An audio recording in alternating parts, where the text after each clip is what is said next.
The court has heard how Conservative Party chiefs were determined to disrupt Nigel Farage's presidential campaign to become MP for Thanet South.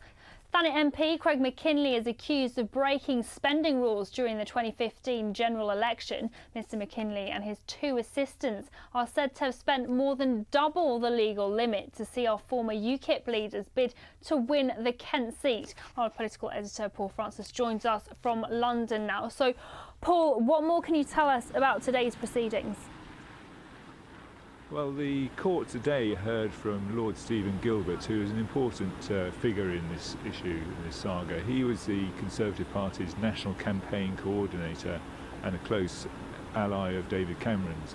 And he told the court how the Conservatives had suddenly realised that the whole campaign UKIP was making was going to be based around South Thanet, and it had to react accordingly. So it moved, this is the Conservatives, moved their entire anti-UKIP intelligence unit down to South Thanet to take on Nigel Farage in the seat he hoped to win. And he said there had been bad blood between Craig MacKinlay and Nigel Farage, and the party was worried that might spill over into something more unpleasant. And he talked about the possibility of far-right extremist groups coming down to exploit the tensions within the area. And going back to the 2015 general election, it was an intensely fought battleground between UKIP and the Conservative Party. What more can you tell us about that? Well, you're right, it probably was the most intensely fought seat of the whole 650 constituencies in 2015.